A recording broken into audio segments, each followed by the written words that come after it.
리포트 뚜껑 열어보는 시간 돌아왔습니다. 정성환 아나운서 함께 할게요. 어서 오세요. 안녕하세요. 네, 반갑습니다. 오늘 어디 며느리로 가야 될 것 같은 네. 단아한 룩을 입고 왔네요. 머리도 곱게 빗고. 보는 분들마다 애기 잘 보냈냐고. 네. 그래 보입니다. 네. 자, 오늘도 정성환 아나운서가 리포트 두 가지 꼽아봤는데요. 첫 네. 번째 리포트부터 확인해 보겠습니다. 네, 많은 뚜껑을 열어보면서 제 리포트 잔고도 늘어나고 있거든요. 네, 이 기업의 잔고도 늘어나고 있다고 합니다. 네. LS 일렉트릭이고요. 쌓여가는 수주 잔고라는 제목과 함께 키움증권에서는 목표 주가 8만 원을 유지했습니다. 네, 오늘장 LS 일렉트릭 주가 오르고 있는데요. 얼마나 오르는지 확인해 보겠습니다. 자, 현재 주가입니다. 상승 흐름 유지하고 있고요. 1.85% 오른 55,100원 기록이 되고 있습니다. 확인해 볼까요?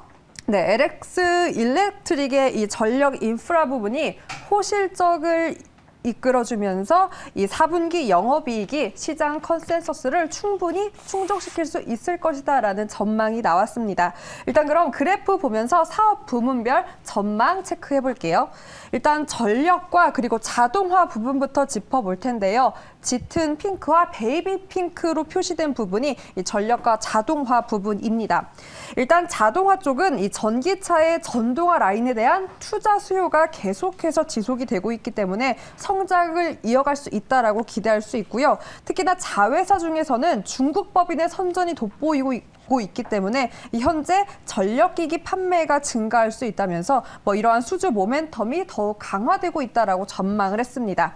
그럼 넘어가서 회색 부문이죠. 이 신재생 쪽 사업 부문도 전망을 살펴볼 텐데요. 일단 이 전력 부문에 비해서는 부진했습니다.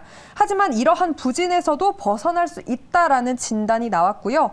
바로 비금도 태양광 프로젝트 매출이 본격적으로 반영될 수 있기 때문이었습니다. 또 여기에 중국 법인도 이 제로 코로나 정책 완화 기조로 영업 성과를 확대할 수 있기 때문에 이러한 부분들이 부진에서 벗어날 수 있는 흐름을 가져다 줄 것이다라고 전망을 했습니다. 네, 사업부별로 영업 추이를 보면서 얼마나 또 향후에 대한 기대감을 가져볼 수 있는지 가늠을 해봤는데요. 지금 보니까 이 회사의 고가, 그러니까 수주가 계속해서 쌓여가고 있다고 하는데 어떤 부분에서 가장 좀 기대할 수 있을까요? 네, 기대할 수 있는 부분들 차곡차곡 저도 한번 채워보도록 하겠습니다. 네. 한마디로 곡간이 가득가득 채워졌다라는 건데요. 중요한 투자 포인트로 이 수주 잔고를 꼽았습니다. 일단 4분기에만 거의 3건에 달하는 총 6,060억 원이라는 이 대형 프로젝트, 이 수주가 성사되었다고 하고요. 구체적으로 국내에서는 삼성전자 향에 대한 수주가 잡혔고 경주 쪽에서도 이러한 수주 계약이 성립되었다고 합니다. 해외 부분에서는 대만 쪽에 이 도시철도 전력 시스템 수주 계약이 성사가 되면서 여기에서 또 중요하게 꼽았던 게 바로 경주였는데요. 이 경주의 조감도 사진 함께 보도록 하겠습니다. 네. 네, 경주의 연료 전지 프로젝트고요. 국내 이 최대 규모의 연료 전지 발전소라고 합니다. 중요했던 이유는 이 LS 일렉트릭이 연료 전지 발전소 사업을 본격화한다라는 의미를 내포하고 있기 때문에 이러한 경주 쪽의 수주가 중요한 부분이다라고 짚었습니다. 네. 그럼 이런 수주 계약으로 얼마나 그 곳간이 늘었는지 그래프로 이어서 체크해 보도록 하겠습니다. 일단 3분기 말에는요, 이 1조 8,800억 원이었던 수주 잔고입니다. 하지만 이러한 수주 계약으로 대폭 거의 5천억 원 가량이 늘어나서요, 4분기 말에 2조 3천억 원으로 증가할 것이다라고 내다봤습니다. 네. 이러한 글로벌 인프라 투자 증가, 또 IRA법에 기반한 미국 설비 투자 증가의 수혜를 고스란히 이 동사가 누릴 것이라며 4분기 실적, 호조세 충분히 이어갈 수 있다라고 분석을 내놨습니다. 네. 지난해 대비해서 굉장히 가파르게 수주 잔고가 증가했다는 걸 확인해 볼 수가 있고요. 4분기에 특히나 이러한 부분들이 가장 좀 두드러지는 것을 차트를 통해서 확인해 봤습니다. 그렇다면 이와 버금가게 주가의 움직임도 나타났을까요? 주가 차트도 함께 보시죠. 지금 목표 주가 제시한 것과 현재가의 괴리율은 한 45% 정도 상승 여력이 있다고 나오고 있습니다. 이 종목 최근에 계속해서 고점에서 등락을 보이고 있는데 그 이유가 있었습니다. 수주 부분도 있었고요. 기대감도 있었기 때문에 이렇게 주가가 버텨내고 있었던 것 같습니다. 최근에는 단기 고점, 그러니까 박스권 상단 돌파 이후에 다시금 쉬어가는 모습이 나타나고 있는 가운데 목표 주가로 제시한 가격 8만 원대, 그러니까 박스권 상단을 뚫어내는 움직임에 대한 기대감을 함께 가져보면서 추후의 움직임 기대해 보겠습니다. 첫 번째 종목 이렇게 해서 확인해봤고요. 두 번째 리포트 뚜껑 열어보겠습니다.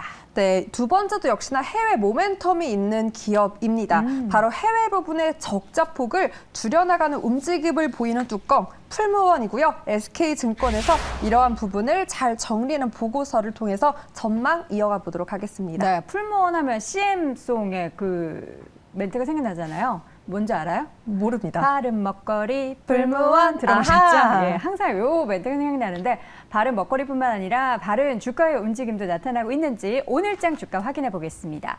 자, 오늘장 풀무원의 주가입니다. 1.48% 오르고 있고요. 54,000 현재 2%대 오르고 있고요. 11,100원 기록이 되고 있습니다. 자, 그렇다면 어떠한 투자 포인트부터 봐야 될까요? 네, 일단 첫 번째로 이 SK증권에서는 이 리오프닝 효과가 이 내년에 풀무원의 식품 서비스에 온기 반영되어 이 전사 성장에 기여할 것이다라고 전망을 내놨습니다.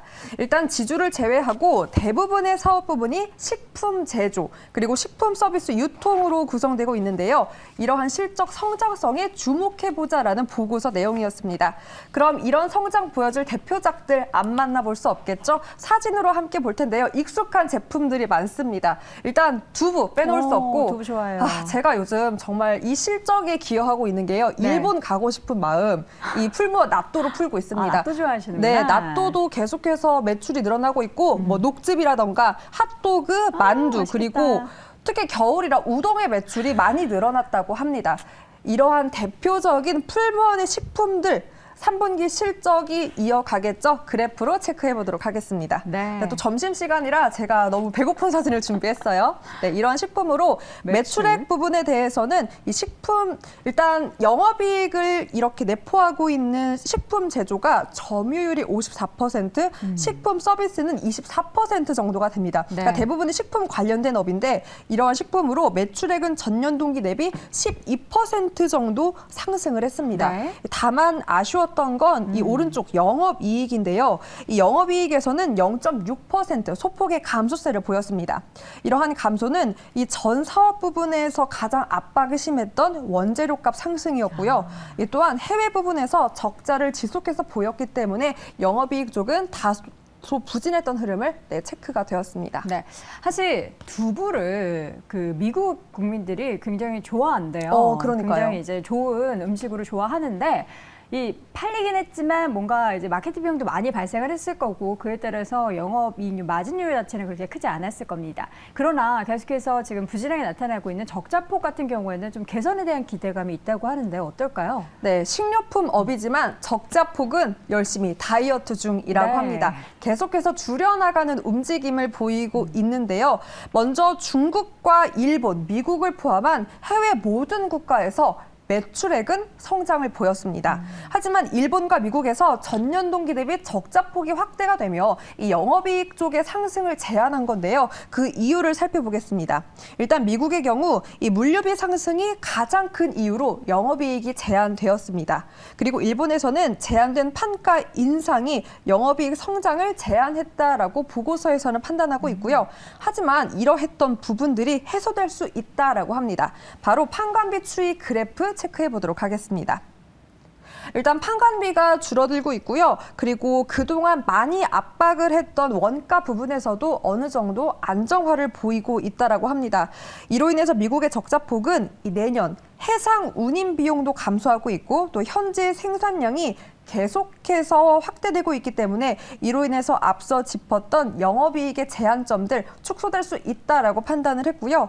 특히나 미국 쪽에서는 캘리포니아 생산 라인이 완공이 된다라고 합니다. 이러한 내년 상반기 모멘텀으로 뚜렷한 적자폭 축소를 우리 눈으로 확인할 수 있다라는 개선점을 투자 포인트로 짚었습니다. 네, 지금 검은색 차트가 원가율 같은 경우에도 지금 네. 거의 고점 부근까지 올라와 있는 상황이고 지금 빨간 차트가 판관비입니다. 판관비인데 이제 광고 같은 경우에도 이제 알린 만큼 알렸으니까 더 이상 알릴 필요가 없고 실질적으로 미국에 공장이 생긴다면 이제 해외에서 그 미국으로 그쵸. 옮기는 그 비용 자체가 세이브 되기 때문에 여기서 계속해서 뭔가 마진율이나 영업이익의 환경이 더 좋아진다라는 이야기인데요. 주가가 사실 그동안 굉장히 힘들었습니다. 풀무원의 주가 보시면 아시겠지만 차트상으로 그렇게 좋은 움직임은 아니었죠. 10,000원 선이 위태위태하기도 했는데 이것은 지켜내는 움직임들이 나타나고 있습니다. 11,200원. 물론 이 보고서에서는 목표 주가를 제시하지 않았지만 계속해서 이제 바른 먹거리 그리고 해외에서 K푸드를 좋아하고 두부 관련해서 계속해서 매출이 늘어나는 그런 움직임에 따른다면 풀무원이 올해와 다른 내년의 움직임을 또 보일 수 있지 않을까라는 생각이 드는데요. 함께 드시면서 지켜보시기 바랍니다. 자, 이렇게 해서 마지막 리포트 풀무원까지 확인해 봤습니다. 오늘도 정서한 아나운서 함께했습니다. 고맙습니다. 고맙습니다.